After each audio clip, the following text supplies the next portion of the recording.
So today we'll be talking about the most technical part of integration, and in particular triple integrals.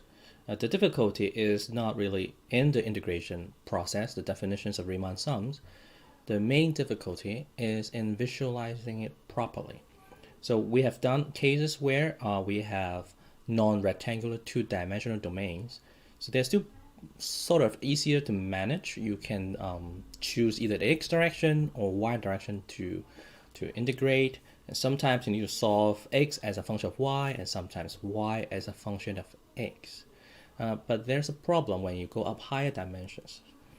We're not going to do 4 or 5 or crazy dimensions, but at 3 dimensions, the amount of work is significantly more. And in fact, we would have to understand a solid, meaning a 3-dimensional region E, in 3 ways.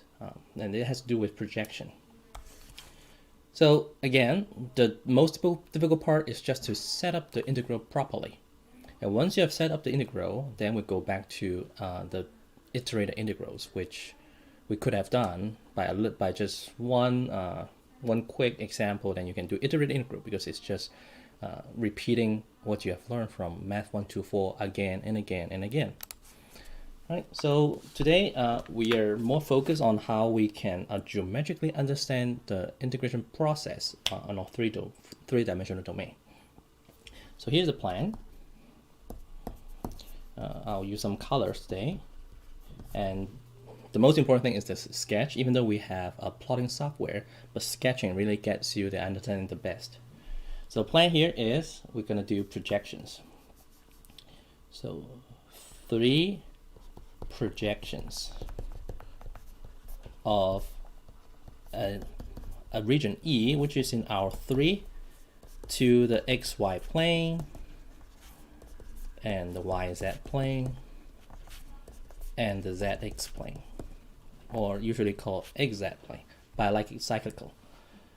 And lastly, we would also revisit our initial triple integral. So I'm not going to write out a formula right now. Let's go on to do an example. So last time I did a sphere, so let me revisit that. Last time we tried to calculate the volume of sphere. So that example actually is this: the volume of a sphere is the triple integral over the region, the set of points inside a sphere, the ball, and you put the function x, y, z as the constant function 1, and then dv. And the answer was found to be 4 pi over 3, as stated in geometry textbooks. And the set is defined as the 3-dimensional Cartesian coordinates such that this inequality is satisfied, meaning all points with a distance of equal or less than 1 from the origin.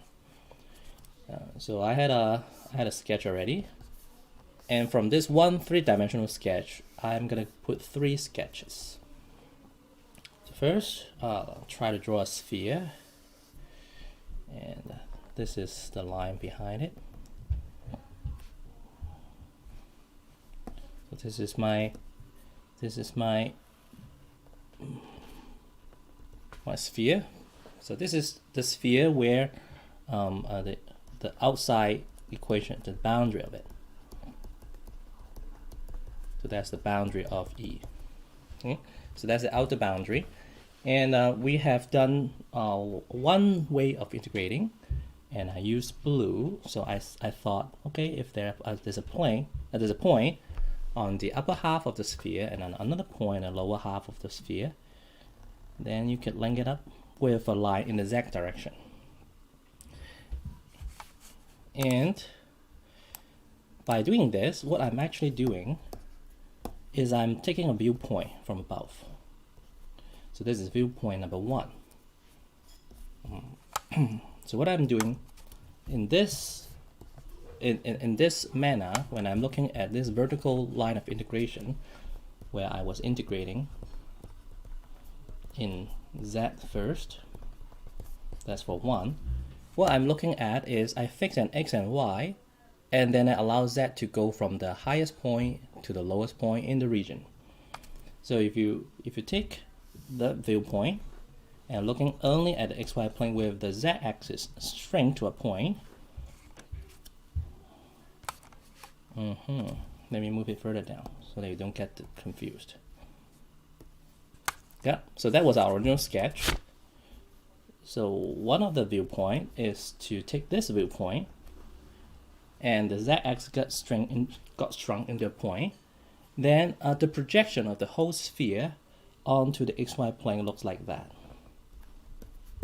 I'm trying to draw a circle, believe me. So this is a circle. And if you're taking a viewpoint vertically from above, that blue line will be shrunk into a point. So there was a blue line there. That corresponding to the fixed x and y that you chose. Okay. Now let me try to draw you the second way of looking at that.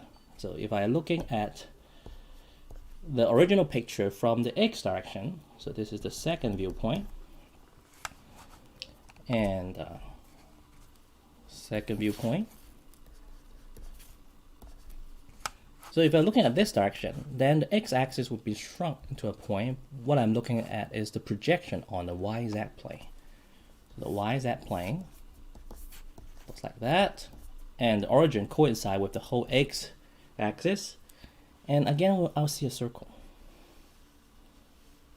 Okay. So in the second way of integration, I'm doing integration with respect to x first by fixing y and z.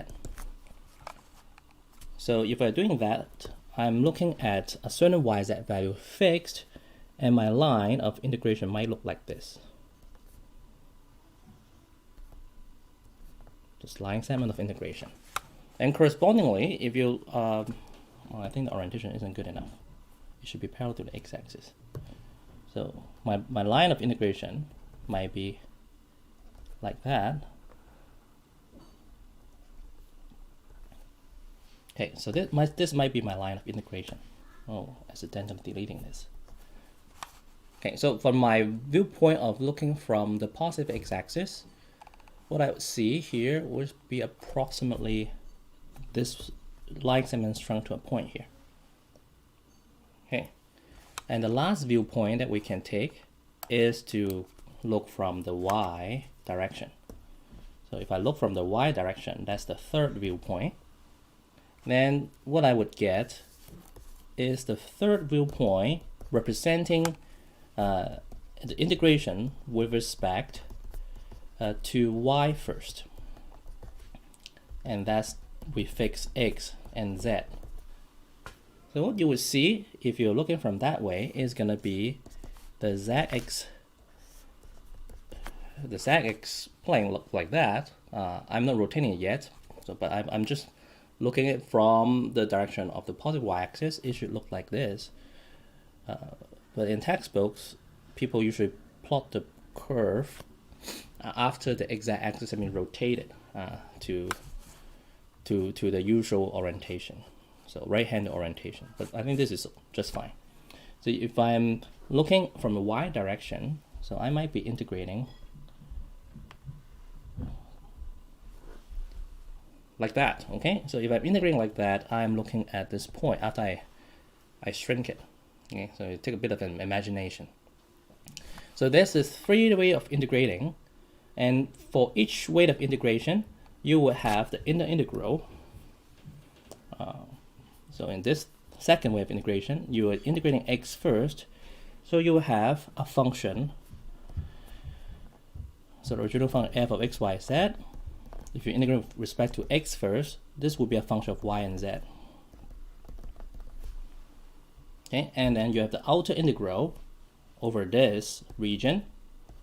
This as second viewpoint called d2, and then this d2 dA would be an integral in y and z. So that's what you deal with later. So double integral is easier to visualize.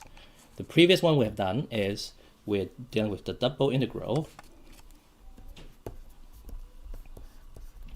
in the region D1, that's in the xy plane, and the inner integral is in z. So you have the z as a function of xy, z as a function of xy above as well. And we figure that out using the defining equality of the sphere.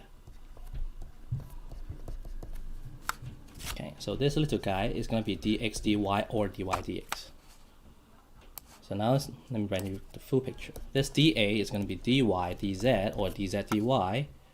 And the last guy up there, this, when you project with the y-axis shrunk into a point, this integral, the inner one, would be y from a of xz all the way to y equals b, the upper limit of xz, and then your function that's being integrated, and then dy. The outer integral will be d3, and then there's dA. That dA will be further replaced by dx dz or dz dx. So in each viewpoint, you have two further possibilities. So in the dA treatment, you have two ways of choosing whether to do x first or z first for this case, for example. So triple integral has 6 ways of reiterations. Okay, so this is the overall idea. You have 6 possible ways to write a triple integral, and for double integral you only have 2, but for triple integral you have 6 ways.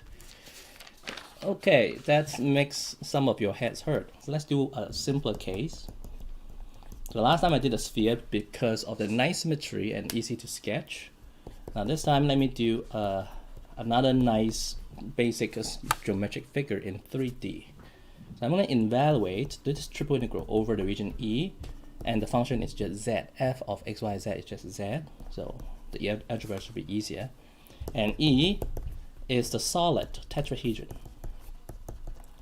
So tetrahedron is named as such because the word tetra means four faces. So a solid with 4 faces is the minimum possible number of faces when your faces are flat. So this solid tetrahedron, and that is bounded by these 4 planes. Each plane gives you one of the face. So x equals 0 is the first, y equals 0 is the second, z equals 0 is the third, and lastly, x plus y plus z equals 1 is the fourth. So you have these 4 plane equations, and before you can visualize it, when we're doing graph sketching in 2D, you need to find points of intersection.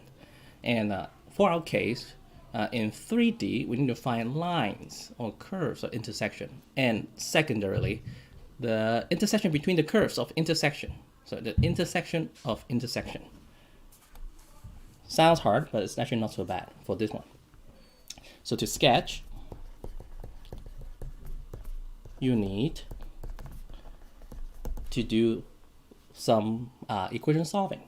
So if you have looking at the first equation and the fourth equation together, x equals 0, plug into the fourth equation, you'll get y plus z equals 1. Okay, so that's a line. Okay, there's x equals 0 assumption here. So there's a line, it's not plane. Another one, if you have 2 and 4, plug in y equals 0, you get x plus z equals 1, but with y equals 0. And lastly, very similar, the equation 3 and 4 together, plug in z equals 0, give you x plus y equals 1, and the z equals 0. Now, how do I sketch it? So the standard viewpoint, with the z in the middle, vertical, x and y, one to the left, one to the right. So here, the only plane that looks less trivial is this guy, and you have the normal vector being 1, 1, 1. So if you choose the coordinate system like this, your normal vector is staring right at you, okay? So pointing to your face, your nose. And we would first draw the lines of intersection. So let me use, for the lines of intersection on the on the YZ plane, let me use red. So here at x equals 0, y plus z equals 1. What's the meaning of x equals 0? It means this is the YZ plane, right? The second guy, for y equals 0, that would be the XZ plane. And for the z equals 0, that's the XY plane. Okay, so this is how I choose color. Might not be consistent, but at least they're different. So the first situation here, this is on the YZ plane. So when x equals 0 is on YZ plane, and within this plane you have this straight line equations y plus z equals 1. And the intercepts are pretty easy to find. You plug in z equals 0, you get y equals 1, and vice versa. You plug in y equals 0, you get z equals 1. So that line, which I draw in red, is going to be marked by this line segment. Okay, I'm not going to go further than that because I actually know that that's just the only part I need. So this line is the equation y plus z equals 1 with x equals 0. We are on the YZ plane. Now the second line segment is this guy, x plus z equals 1 with y equals 0. This guy is on the XZ plane or ZX plane. And on that XZ plane, which on the left hand side here, you have x plus z equals 1. So the intercepts are pretty similar. Again, you have this 1 there, and then you have another 1 here, and you have this line segment. And this line segment is part of the full straight line, which is x plus z equals 1. But now you have the y equals 0. Oh, I meant to use green. No worries. Let us slow down. Just repeat. Okay, I wanted to use green, but somehow I choose blue. Okay, let's start over again. Uh-oh.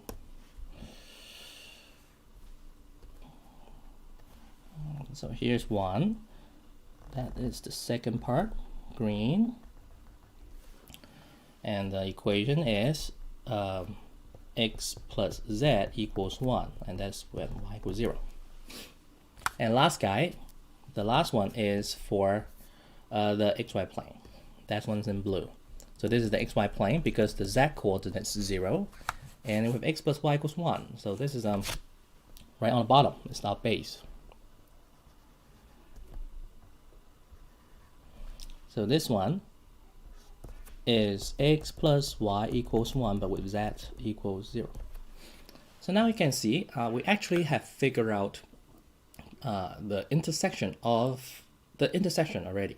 So those green, red, and blue straight line segments are the intersection of the planes. I didn't draw a plane at all. Okay? I only drew the intersection of the planes. And between these line segments, the points of intersections give the vertices of the tetrahedron. So the vertices of tetrahedrons are the IJKs. Like this one, the coordinates 1, 0, 0. This one is 0, 1, 0. And that one is 0, 0, 1. Of course, this is an especially nice situation. And there's one more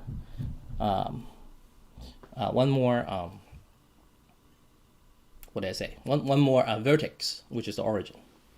So your tetrahedron is the region bounded by these 4 straight lines. So this is the tetrahedron. Now to do the integration though, okay, now we have visualized that, we would need to take some visualizations at one of the viewpoints we choose. We can choose to look from the positive z-axis, positive x-axis, or positive y-axis. The usual way, following the order of alphabetical order, we usually take a look from above first. So if we look at this viewpoint, which is viewpoint 1, they call it type 1 in the textbook. So what you see is this picture. The z-axis gets shrunk into a point, and what you see is only the blue line. So the blue line is the oblique line here, hitting at 1 here and 1 here, and the green line on the left get projected down to this line. So this green line is not actually on the same plane as the xy plane. Is above the xy plane, but when you do the projection, it seems to be falling on the xy plane. And same for the other guy. Okay, so once you look directly from above, if you have a graphing software like GeoGebra, writing down this the plane equation and then ask it to intersect and find the lines of intersection, you get something similar to this. But once you take the viewpoint with the z-axis shrunk to a point, you will see something like this, and that's the region. If you take this projection, and that is our D. So this is our D, and a region in R2. Where it is the x value cross y values, and we usually rotate it. So rotate so that you see it in the usual fashion: x on the horizontal, and y on the vertical, and so you would have this straight line, which is x plus y equals 1. Okay, and it hit at 1, 1, and the region is this guy. This is your D. So once you see the projection onto the xy plane, that's our domain. And now we need to figure out what is the upper, what is the lower. So when you take this viewpoint, your integral, your triple integral, is going to be set up as, firstly, the inner integral is going to be z equals something to z equals something of the function z and dz. And the outer integral is d and then dA, which in turn you're gonna put it into dx dy or dy dx. So that's the next step. But now our focus is here. How do we figure out the upper and lower limits? So if I call the upper lower limits A for lower, B for upper as usual, you could see here that this A and B, if they were functions of R variables, it would not be functions of Z. It would be functions of X and Y. Right? So this is in agreement to the whole philosophy of the integration. We are fixing X and Y temporarily so that we can take care of integration in Z, which is truly moving in the innermost integral. So what we have is we are trying to do a column that is vertical. I might have to choose yet another color, maybe orange. So the top one and the bottom one, and there's a column that's inside. So that is integrate in Z first. So if you see this in this column within the tetrahedron, you would see the upper surface is the equation x plus y plus z equals 1, and the lower surface is the xy plane. So once we figure out what is the correct plane, now what we want to do on top of this identification is to write it as z as a function of x and y. So the upper one, you will have z as the upper function, which would be just 1 minus x minus y. Right, makes that subject. And for the second guy, it's easier. Z equals 0. That's the xy plane. So here, this one give you integral over the domain D in xy plane, z from 0 to z equals 1 minus x minus y, and then integrate z, dz, and then dA. Alright, so let's finish this innermost layer, which is the hardest to visualize, and then we return to a double integral that we know how to do. So double integral of d, and then we have the integration of this is z squared over 2, plug in z equals 1 minus x minus y on the upper limit, and z equals 0 on the lower limit, and then you get, I think I can take the 1/2 out, and I get 1 minus x minus y all squared dA. And the next integration, we can, for example, we can do, as usual, we can do y direction, cut it this way. So if you do it this way, you're fixing x, right? So what we need to figure out is to figure out y as a function of x. That would be 1 minus x. Okay, so that is the upper line. The lower line is y equals 0. That's the lower line. So if you do this, then the next step would be a half of an integration. The inner integral is from y equals 0 to the upper one is y equals 1 minus x, and then this dy, and lastly the x runs from our sketch, x runs from 0 to 1, 0 to 1 dx. And I'll leave you to check the algebra. The answer is 1 over 24. Okay, so the hardest part is to set up the innermost integral. Okay.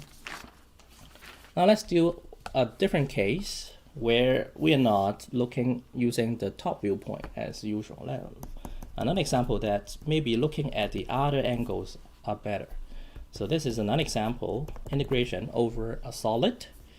The function is slightly harder, square root of x squared plus z squared dv, and where E, again described by English words, is the solid bounded by two equations. The first equation is y equals x squared plus z squared, and the second equation is y equals 4. So there is a good thing of this example over the last example in that you have less boundary surfaces. You have only 2 pieces. The last time we had 4 pieces for the tetrahedron. You have a cube, you have 6. There are other worst cases, icosahedron 20. We don't want to do that. We don't want to do that. But the easier thing is they only have 2 surfaces. Okay, but the harder thing is that these surfaces are possibly curved, and it requires a bit of a sketching to determine what to do. Okay, so let's sketch it. So now here, this x squared plus z squared equals y. This guy, if you treat z as 0, you will see the trace, which is y equals x squared, is a parabola, right? But albeit open horizontally. And as you add z value, it's going to still be parabolas, but shift a little bit.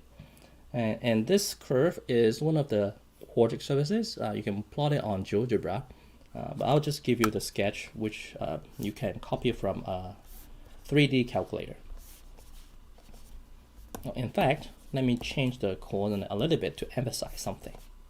So this is the y, and that is the z, and that is the x. Okay, so I take this viewpoint with y completely horizontal on my paper, and the surface looks like this. So that's my surface. That's the curve behind, making circles as a cross section.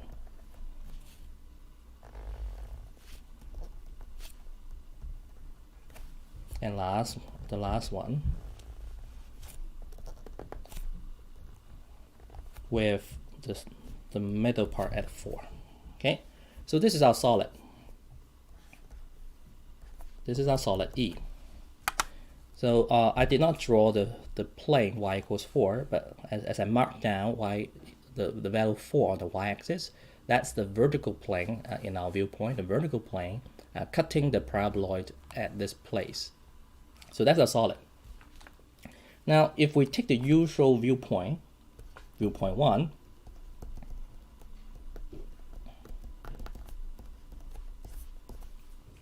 then what we imply is that we integrate with respect to z first, and d would be the projection of the solid E onto the xy plane. Now, if you take the upper viewpoint from the top, you would see that the XY plane picture. Okay, I'll keep it this way, and the Z got shrink into a point. It would look like this. It would look like a parabola. Hopefully I can draw it slowly and a bit more symmetrically. Try my best. Let's continue this a little bit. And then there's this 4 here. Okay, so this would be your projection D. Okay, if you rotate a little bit, so as to give the usual way of looking at it, it looks like this. So you rotate it. It's just a standard parabola, but cut it at 4. So this is our D. Okay, so this region is our D. If you do it this way, then using set notations, you would see, so this equation here is y equals x squared. Okay, so how do you figure this out is if you look at the original equation, when you project it onto the xy plane is the location when z equals 0. And that's how I figured this out. Okay, y equals x squared. And the top line here is y equals 4. So you have, in this case, the D region being specified as the y value between x squared and 4. So x squared is the smaller value, 4 is the larger value. So that means in this viewpoint, your set will be written this way. X, Y, Z is in R3, such that your x value here, find this point 2. This is going to be -2 by symmetry. Is x value from -2 to 2, and then the y value is from x squared to 4, and the z value is gonna be the upper and lower. So here, this outer surface, is y equals x squared. So let me draw the E a little bit into it. So this E, this y equals x squared plus z squared is the boundary of E. And if you're looking at integrating z first, you need to write z as a function of x and y. So if you solve for z, you get z equals plus or minus square root of y minus x squared. Right? And it's quite clear which one's upper, which one's lower, just like in our sphere case. So the upper and lower, respectively, is minus square root of y minus x squared less than equal to z less than equal to positive square root of y minus x squared. So that is the set definition of the region. If you take this viewpoint, the usual viewpoint 1, and your integral will be quite funny.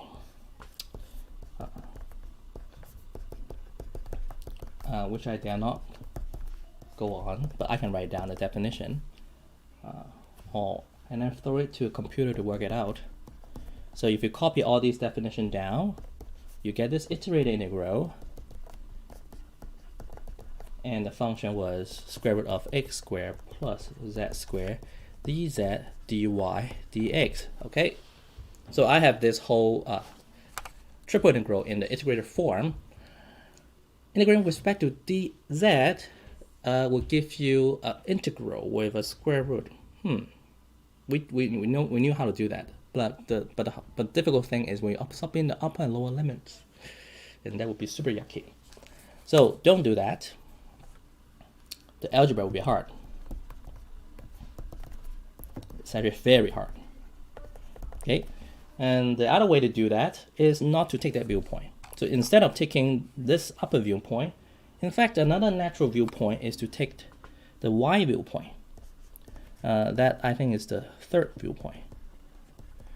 Viewpoint 3.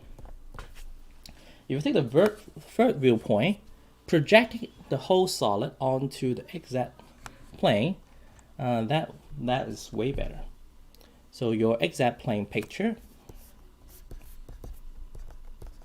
would be basically just a circle, and I think the upper lower the radius is going to be the radius is going to be 2.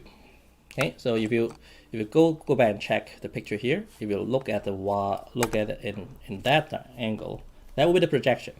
And again, I rotate that, put it in the more standard way of visualizing it.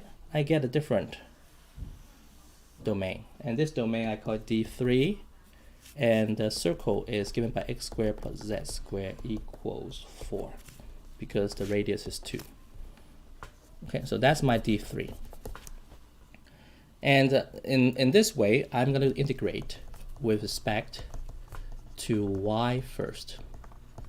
And why is this easier? And that's because if you observe the integrand has no y. Oh, and that would make it much easier. So if I integrate with the y first, I need to determine what's the upper and what's the lower limit.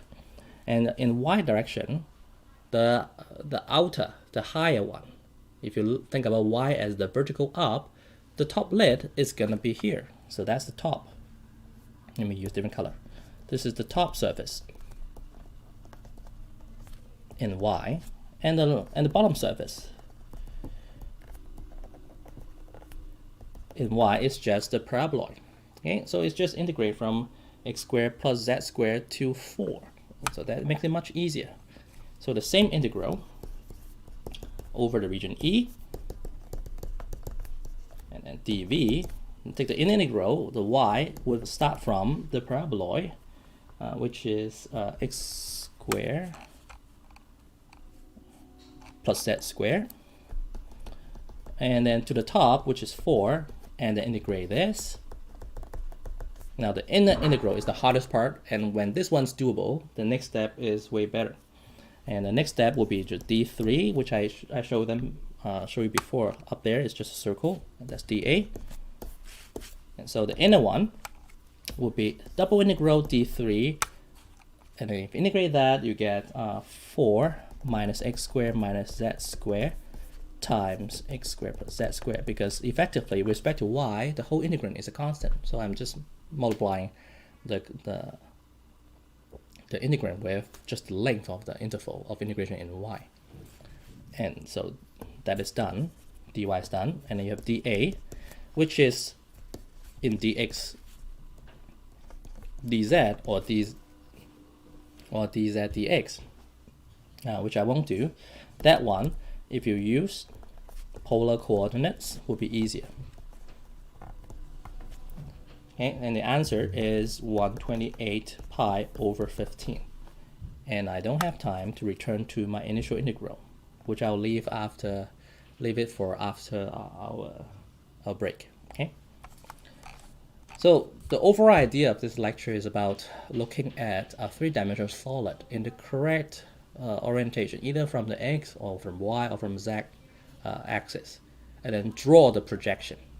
And once you have drawn the projection, you have the outer domain, the outer integral, the outer double integral domain determined. And for the inner integral, you just need to determine which one's the top, which one's in the bottom. And all these require sketching.